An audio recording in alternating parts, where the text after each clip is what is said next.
What are you doing, Aloy? This path leads to the cut. The Banuk have nothing to offer besides useless mysticism.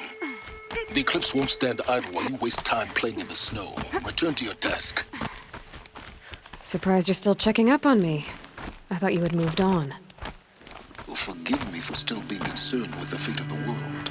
I was thinking, Banuk shamans thread blue cables through their skin, right? Kind of like someone else we know, huh? So maybe the real reason you want me to stay clear of the Banuk is to stay clear of your past. It's not the past that concerns me, Aloy. It's the future, or possible lack thereof. Which is why you should stop prattling and get back to what matters. But as usual, you'll do as you wish. Touchy.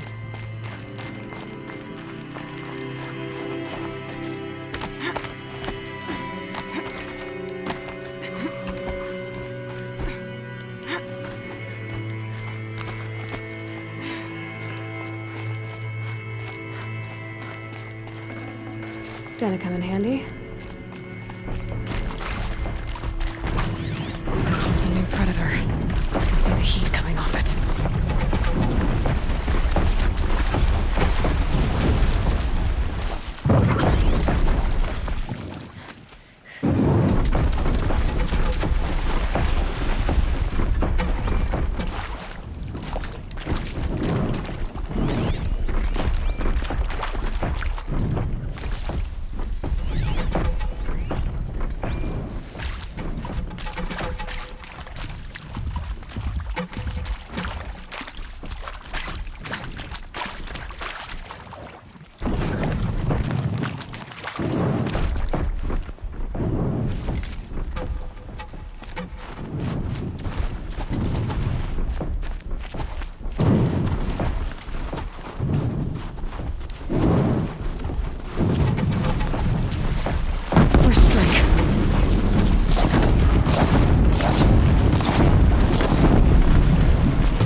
very cold.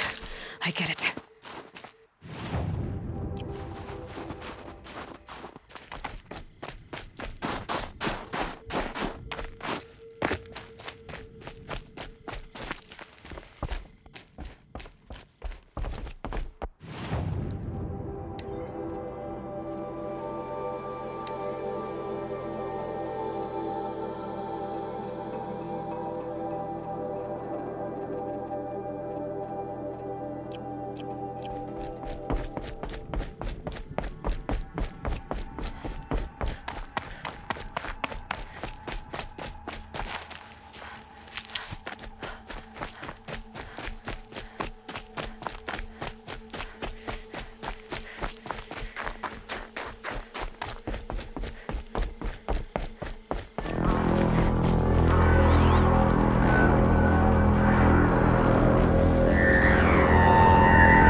Okay, that's a welcome, I guess.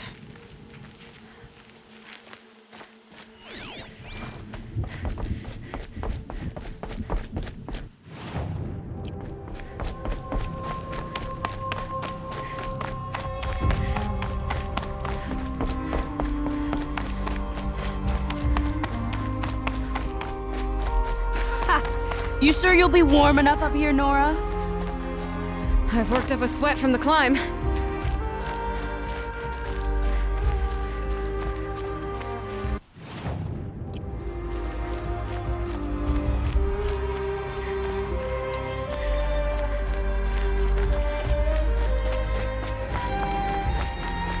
You made it to the cut, Outlander. Not that you'll stay long.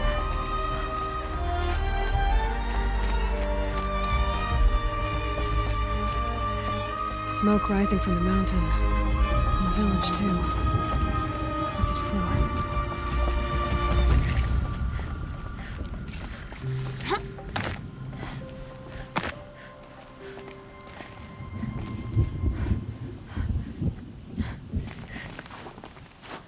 The smoke from the mountain is worse today. A bad omen for the ritual.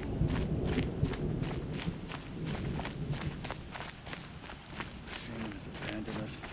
Our chieftain has led our best to their deaths.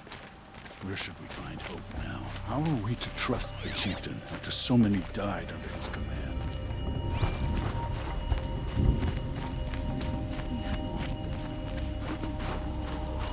Must be something big going on. Most of the village is moving towards that smoke.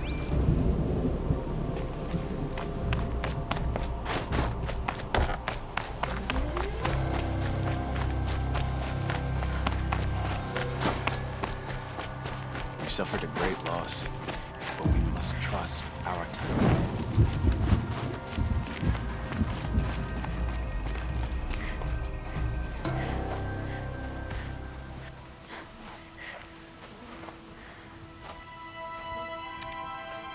Get ready for a rare sight, Nora. Bergrind, purveyor of necessities. Most of the time, the Banuk burn their dead, but not today.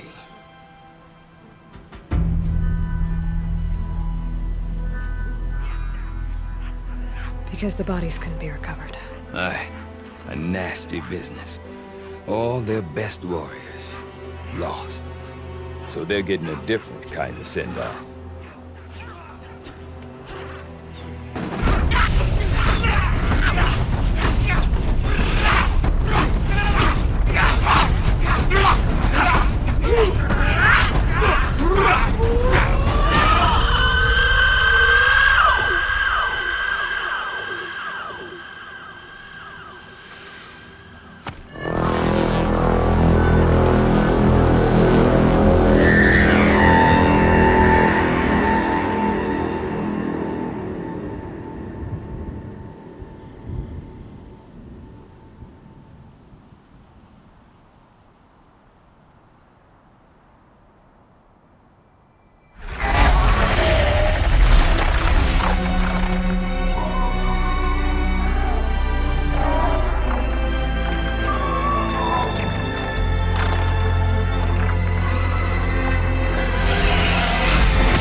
Grasp your grief, my hunters, and kill it!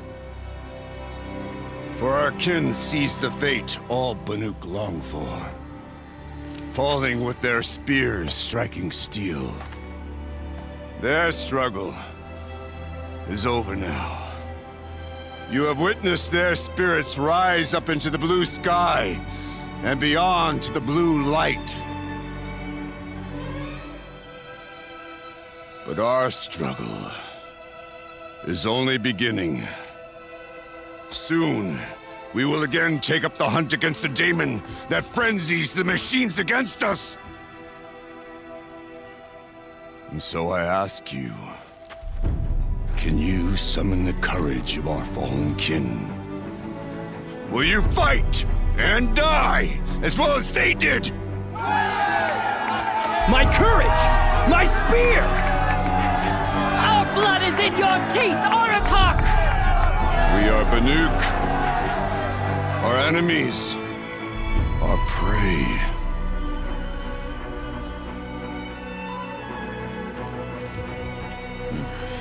The daemon. It frenzies the machines. Machines that wiped out their best. And what do they want to do? Go back up there. Fools. A little advice, for free. Aloy. Aloy. I've been up here for 2 long winters, and I still can't make sense of the Banuk. Take this ruckus. It started with one of their shamans, Ourea, spouting on about spirits and daemons up on Thunder's drum. So they march their Warwick up there, and half of them get slaughtered by machines. When Ourea vanished, I thought the crazy might have gone with her, but no. Here's Big Aratak, gearing them up to do it all over again. Have you ever heard of a man named Silence?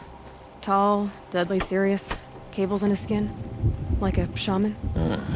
I've heard that name once or twice, but always whispered. Like some boogeyman the Banuk want to forget. I'm not sure what went down, but I got the impression he messed with the Conclave. Or they messed with him. Conclave? All the most important shamans gather in Banur from time to time to keep up with the latest mumbo-jumbo. No idea how they all fit into one tent without those crazy headdresses getting locked up on each other. Ourea's been to that shindig, but when I asked her what it's like, she just gave me a dirty look. So if you want to know more, you'll have to find her and make her like you, I guess. Good luck. What is it about the Banuk you can't make sense of? Well, everything's a test to them. A hardship to endure. A challenge to survive. Seems like they don't have much of a choice in a place like this. Yeah. A land cold enough to crack teeth, filled with wild animals. You'd think they'd accept a little reasonably priced aid. Well, believe me, I've tried to convince them. But a Banuk with nothing left to prove might just lie down and die. And Ourea is the one who spoke about this daemon? That's right. Told Aratak and the others that it lives up on Thunder's drum. And they believed her. But you don't. Look, I don't know what Ourea found up there. A shaman's not going to talk to an outlander. The machines in the cut are getting more vicious, that's a fact. It could be because of the daemon, or it could be because they all got indigestion, for all I know. But Ourea's not around to explain. She took off, and no one knows why. Is Aratak a renowned warrior around here? He's a Warwick chieftain. His voice carries a lot of respect. Not that you hear much of it. Man talks about as much as a dead fish. But when he and Ourea came to town with their Warwick, it drew more Banuk to this little burg than I'd ever seen. Know what else I saw, Aloy? My own little trade route, stretching all the way back to the claim. Then, he goes and leads them off to their death at the claws of angry machines. So much for my best customers. What are these Warwicks about, Bergrand? Some sort of tribe within the tribe? Not like our clans back home. You don't get born into these things. They hold tryouts. Prove your best at something and you might get a place. Some Warwicks come and go. Some last as long as Melon. The whole Banuk territory, Banur, is just a bunch of the biggest, oldest Weriks. I'm not sure if I'm less confused or more confused. Well, here's the sure thing. Each Werik has a chieftain and a shaman. They make the decisions. All well and good, except the chieftains are hard-headed, and the shamans have their heads in the clouds. What are these Weriks? All. You said you've lived out here for 2 winters? Aye. Back home, some fur traders told me about this steel-forsaken heap of tents. Good location. Ripe for change. We were barely scraping by until this place started filling up for Araya. A great prophet is coming, they said. I heard prophet. Honest mistake. Not that the Banuk are stingy, they just prefer to keep trade among themselves. We could get through to enough of them. We could really put this place on the map. Or at least on a map. I want to know more about this Daemon. It's crazy talk, Aloy. Or there's something to it. Something connected to how the machines behave. Then you need to find Araya. She was last seen headed for the mountains they call the Ice Rests. I've heard only the shamans know the trail beyond those frozen peaks. But I do know where you could find her apprentice, Naltuk. He went north of the river, chasing rumors. Rumors? Not the good kind. Sudden attacks in the snow. Strange new structures. Some say a new machine, like no one's seen before. Well, now I'm definitely interested. Thanks for the talk, Bergrand. Don't mention it. I wonder if Aratak can tell me more about Araya or Thunderstrom. Might be worth a shot.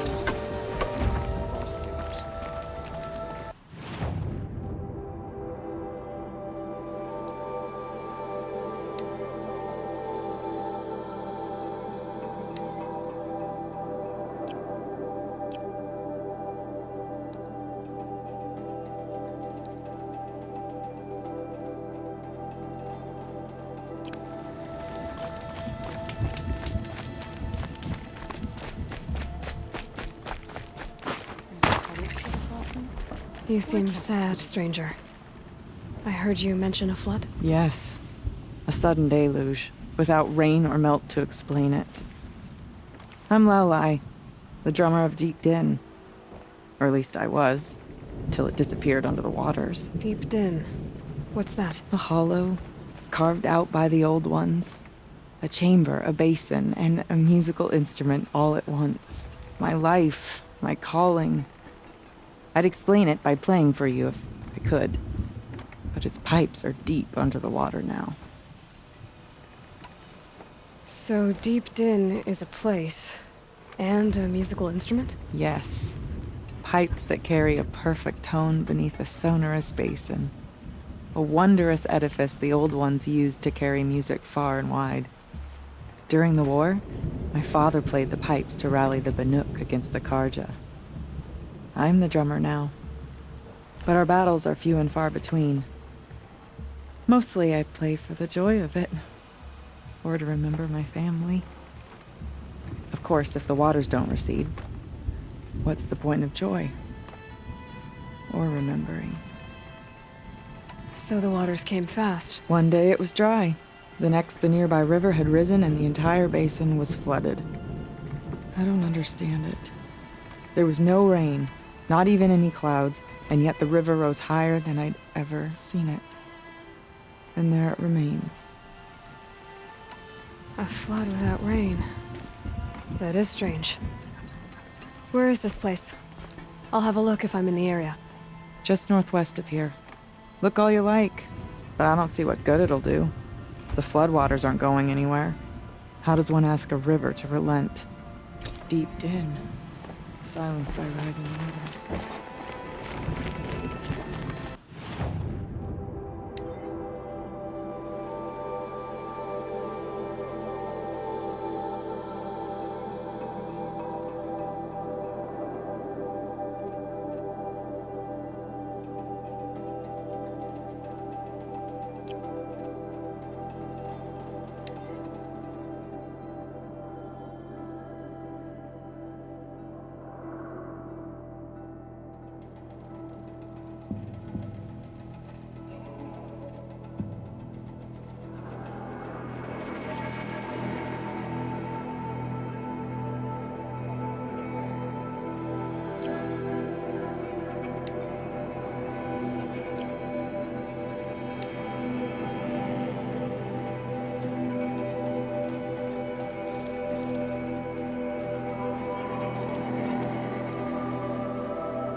Remember, Bankai, when the old ones were fresh in their graves and our numbers were still small.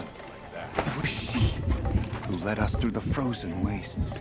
We also remember the ravenous tribe, who delighted in sucking the marrow from our broken bones. Everywhere Bankai and her Werak fled, the ravenous tribe were never far behind. Seeking a way to defeat them, Bankai went into the wastes and let the wind whip her cheeks. And when the cold brought sleep, she dreamt of light.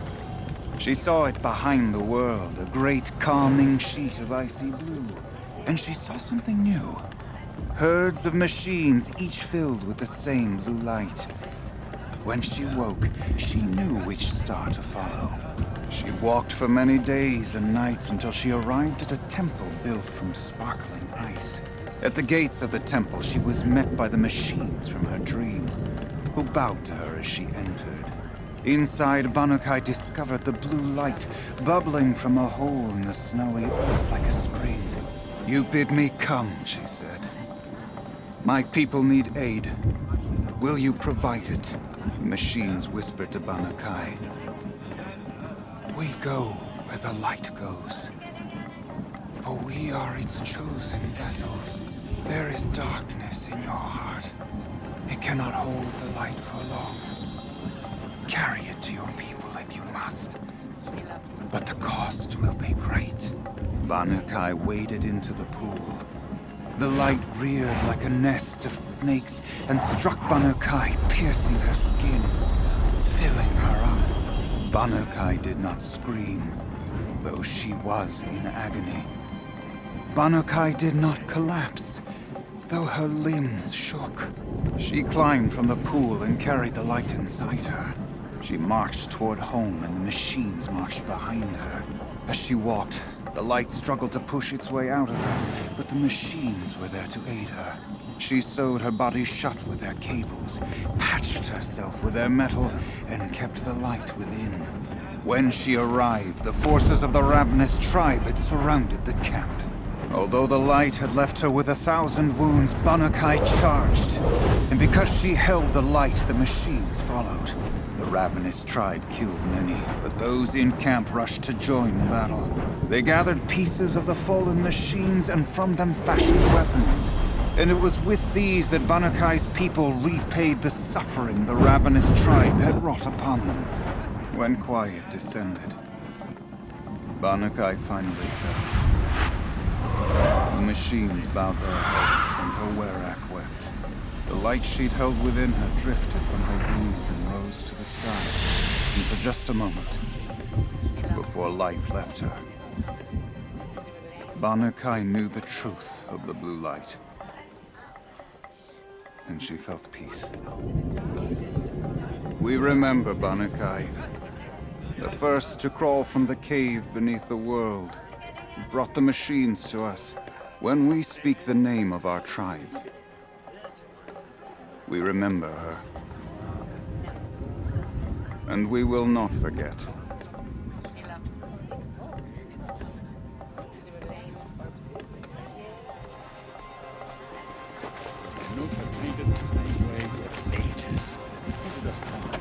Why must Cooley meddle with it?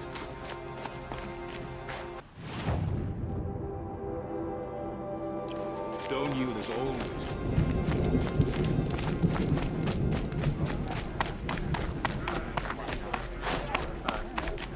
I do not want to hear this talk from you again. Doubt is heavier than a week's snow. Forgive me, my chieftain. We will be ready for the next attempt. But this will not be an attempt. It must be done. Do you understand? My chieftain. Good. Outlander, I suppose you wish to speak?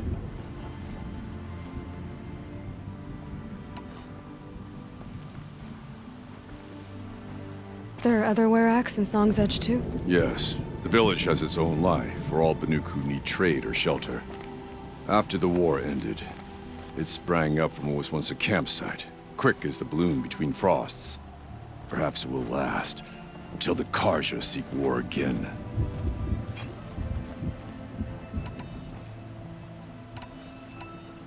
Aurea knows about this Damon. Where would I talk to her? She does a shaman's work. That is not for the eyes and ears of others. Certainly not an Outlander's. This Damon you talked about. If you are hardy enough, you can venture out and see the signs yourself. It has changed the machines, made them fiercer, stronger. But what is it? A matter for the shamans to debate. Did your Warwick come from this place? No, we rallied most of our hunters from across Banur to face the threat of the Daemon. But I was born here, and stayed to fight the Karja when others retreated into the mountains. A few of my old warriors remained with me, those who survived. You're set on going back to the mountain? I have put my word to it. Even with the risks being so great? The risk of what? Death? It would be a worse fate to bow our heads to the challenge and say too much. Well, I guess that's it then. Good. I prefer deeds to words. Right. Pleasant days.